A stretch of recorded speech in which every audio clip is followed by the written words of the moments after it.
Hey everybody, and welcome to this episode of Speak Plainly with me, your host, Owl Medicine. And today, I'm going to be talking to you about why you might really kind of want to be a crappy meditator. Are you a crappy meditator? I bet you are. I bet you are, because I still kind of am too. I bet you is. So we have this thing in the West where when we envision meditation, we envision these beautiful monks in orange robes wandering around their beautiful monastery, making Zen sand gardens and such sort things. And we envision them doing this meditation where you just sit there and they stare beautifully at the wall, and we take classes and there are apps and things, and there's always some like not bossy lady whisper talking at you, being like, just focus on your breath, come back to the breath. And there's just a lot of conflicting information, and it makes it really, really confusing. I know I was super duper confused when I first started trying to meditate years ago, and it was just really, really confusing because there were so many ways to meditate, and I didn't know that. I thought there was one way to meditate, and everyone was describing it differently. I was wrong. There's a million ways to meditate, and everyone's describing it differently. That's why it's so confusing. So the reason I want you to be a crappy meditator is because we all start out as crappy meditators. If you are a crappy meditator, what that usually means when somebody's like, I'm a crappy meditator, when I said that about myself, I still say that about myself because I'm not a great meditator. But when we say that about ourselves, what we're really saying is that when we sit down to meditate, our mind wanders, and we don't like that. Our mind's not supposed to wander, so we get mad at it. But that's literally what you're saying. You're saying, like, I'm a crappy meditator, so when I sit down, my mind wanders. Yeah, that's exactly what your mind is supposed to do. That's why you meditate. That doesn't make you that doesn't make you a crappy meditator. That makes you, like, that makes meditation beneficial for you. It doesn't make you a crappy meditator. It makes meditation more beneficial, because ultimately the reason that your mind is running around all crazy is because you are a modern human being, just like me. We are modern people in a modern world where everything goes at 1,000,000 miles an hour, and we have to keep up. And keeping up is fun. There's tons of stuff to do and see, and places to go and ways to get there. And there's so much to do in this world. It's really incredible. And it's great. We need to be able to keep up. We want to be able to keep up. But our minds, our biology is still a little outdated. So we really have to take that into consideration, because that's why we feel like crappy meditators. Because you're not. You're not a crappy meditator. I mean, you probably are. Like, you totally probably are, and I totally am too. But that's a good thing. Like, what I really want to happen is I'm a crappy meditator to stop being a judgment value, a value of someone's judgment. Being a crappy meditator is like saying I'm American. That's kind of the same thing. Except you're saying I'm American and I've tried meditating. That's what you mean. And not just American, anybody from anywhere in the world, especially in the Western, like, more industrialized nations.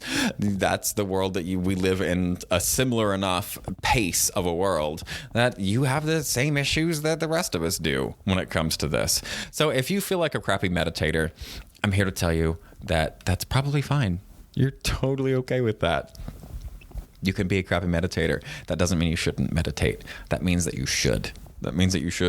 And if there's one thing that's held true through all of the different, like, teachers I've met and listened to, and the places I've gone for where people do a bunch of meditation, different sanghas and different retreats and things, is the all-time truest theme is the people who resist meditation or say that they don't have time for it are the ones who need it the most. And they're the ones who will benefit from it the most. And it really doesn't take more than like 10, 15 minutes a day. So that's why I want you to be a crappy meditator. That's why I think it's good to be a crappy meditator. I think it's wonderful. I think we should all aspire to be crappy meditators more often. Because if you're a crappy meditator often enough, you'll eventually be a little less crappy. Just like any other skill on the planet. Just like podcast hosting. Eventually, if you do it enough, you'll be less crappy at it. So here's to that. Huzzah. So I've also mentioned on my Facebook and on my Instagram that I have partnered with Decolonize Healthcare to build a 21-day meditation exploration for crappy meditators. Yeah, that's right. You crappy meditator. There's you. We built a free program just for you. And it's super easy. I know there's a ton of apps out there and there's some free ones. They all come with ads, and I have a hard time with like ads and that sort of stuff. So like the websites are all free. The program is totally free. And you don't have to worry about any ads or anything like that. And the only thing that makes this one any different is hopefully you will have either read the article that is up on alchrysalismedicine.com, or you will have listened to this podcast in order to get the baseline understanding that if you're a crappy meditator, huzzah, good job. That means that you're meditating, you're trying to meditate, and you are succeeding. I guess that order didn't really work out well. You were trying to meditate, you did meditate, you succeeded. You just happened to be an American, or you just happened to be a modern human being. That's what happened. That's why you think that you're a crappy meditator. But I think that's fine. Hooray, be a crappy meditator. And so this program was designed as a meditation exploration. I said that there's 1,000 million ways to meditate, and that's totally true. There are as many types of meditation in the Far East as there are gravies in the Deep South. So, like, everybody's got their own flavor and everybody's got their own style, and certain people make really good gravy. And those people have legacies of, like, teachers. They become teachers and they create legacies, and people follow their style of meditation and mindfulness and that sort of thing because their flavor just, yeah. So there are lineages, but they all come from one center piece. And that super important centerpiece is awareness. That's all. Were you aware of how awkward that pause was? That's mindfulness. Yeah. So when you sit down to go meditate and your mind starts running and you think about the stuff that happened yesterday or last week, or what you need to do tomorrow, or what's up on the list, or that itch on your nose, or the fact that your back hurts or your feet are tingling. When you sit down to meditate and those things pop up, that's fine. That's good. That is the process of meditating. That's what it is. Like, when that stuff comes up, you notice that. If you notice it, you're aware of it. And if you're aware of it, you're meditating. So next time you sit down to meditate and you're like, oh, this sucks. If you stop and go, oh, I noticed that I really think this sucks right now. You're meditating. If you're aware about your distaste of it, you're meditating. If you are aware of your enjoyment of it, you're meditating. If you are aware that you have an itch, you're meditating. That's step one, right? So the first week of this 21-day program is just awareness. It's just simply sitting down and working with your awareness, just being like, oh, here it is. And then the next week, I run you through a different type of a slightly different type of meditation. And the third week is another type of meditation. I was going to tell you what they are, but I figured I should make that as a surprise. I'll tell you one of them. One of them is metta meditation, which is essentially loving kindness. And so that's one of the other branches, right? One of these other lineage. That's not, I guess it's a lineage, but it's just not a lineage of a person so much. But the concept of metta is this concept in Buddhism of loving kindness. And when we meditate on loving kindness, it builds loving kindness in ourselves and in our hearts. And it just helps us to interact with the world in a more loving and kind way. And that in turn makes us kind of assume that the way other people are dealing with us is with loving kindness, which is awesome because that builds in the benefit of the doubt. I don't know about you, but I've been running real short on the benefit of the doubt. It's just not, it's not a smart move much anymore, you know, but there are very clearly places, and it's often that the benefit, like giving someone the benefit of the doubt is beneficial. It's just really hard with everything happening in the world. So like that's what these other flavors of mindfulness gravies are, is they're just ways to build up certain facets of our character and of our personalities. And metta, loving kindness, is one of those that I think everybody could benefit from developing. So I built this to just be 21 days long because it takes about 21 days to start a new habit, to entrench a new habit. And I was like, cool, because 30 days is what I originally had planned. And I was like, that feels like a lot. Like a whole month is kind of that's a legitimate commitment. And I didn't want it to feel that way because that's a turnoff for me. It's not for other people, but for me, it is. So I built this to be really simple. It's just boom, boom, boom, week 1, week 2, week 3, a variation on each week, starting with just simply mindfulness, like mindful awareness, and then metta. And each day after your mindfulness session, you'll have feedback that you can put in just so you can, I'd ask you how it was and that sort of thing, just so you can kind of reflect on it, because we can do these mindfulness things, but it really helps for the long-term, like our rewards back from it if we really concretize them. And so that's writing them out and having you answer, how was this for you? Was there anything good? Was there anything bad? Like that sort of stuff helps you concretize your experience. And that's pretty much it.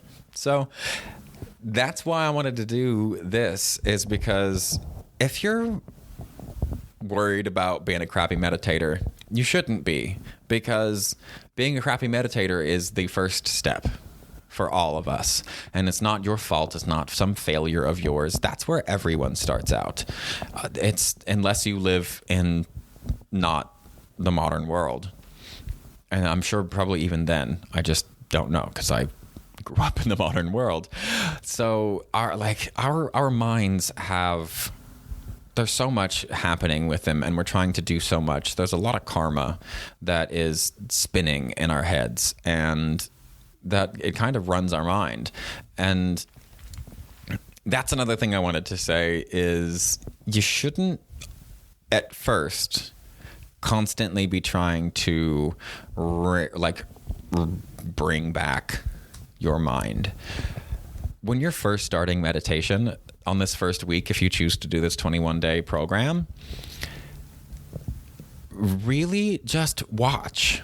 Really try to just watch what happens, because like, look, you're new at this. All you're trying to do really is create some space between you and your responses and like your reactions to things. Like we all know when something happens at work and you get this instinct and you want to yell or scream or fight or curse or whatever, and then the big boy voice inside you says, no, that's not a good idea because you're gonna get fired.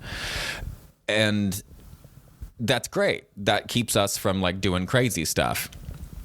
But that voice can only come in so many times a day, and it gets tired. So meditation is kind of a way for us to just go, oh, look, I'm noticing that I'm feeling this way. And if you just notice that you're feeling that way, it stops being quite as powerful in the body, because our emotions come from our body.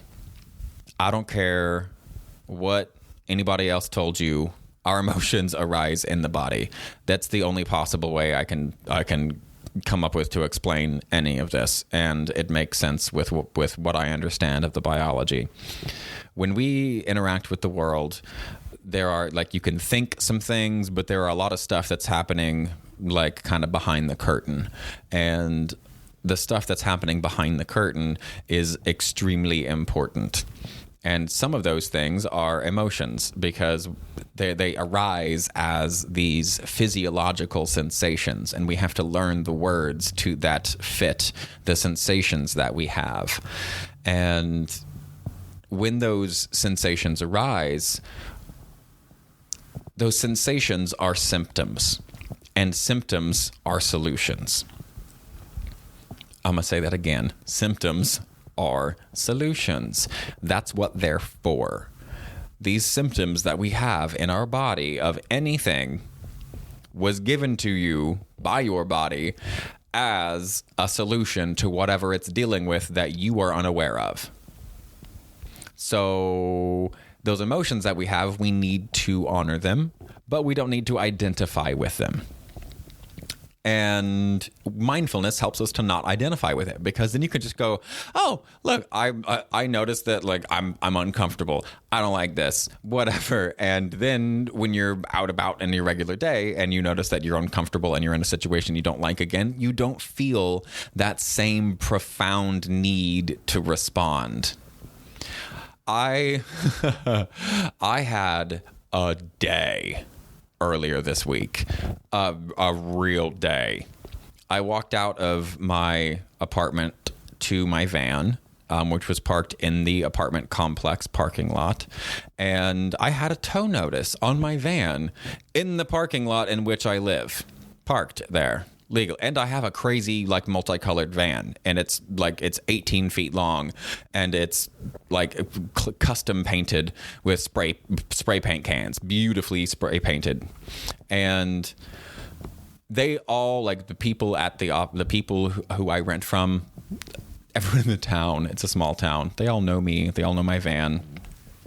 And yet I had a tow notice, and the tow notice wasn't signed by a tow office. It was signed by my property manager.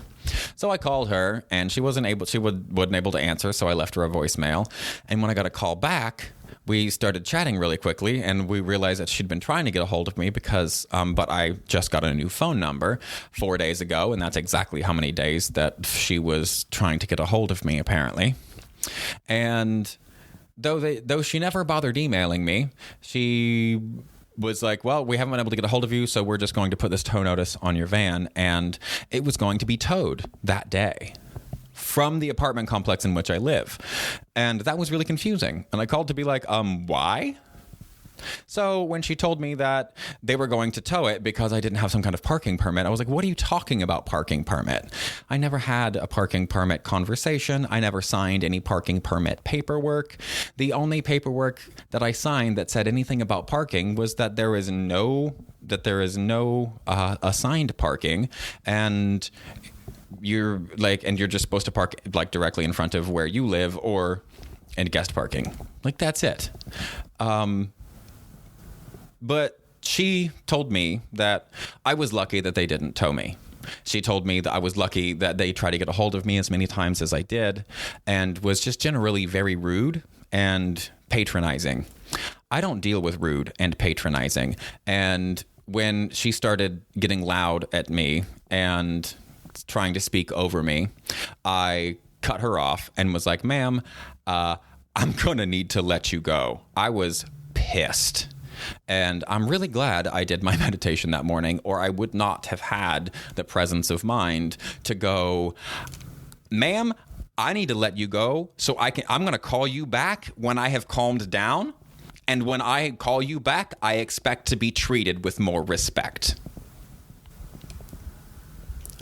The whole day was exhausting after that, and I called her back and nothing ever went any better, and I tried to handle it by going and handling this in person, and she refused to handle it in person, saying that I was aggressive, and I was like, okay, whatever.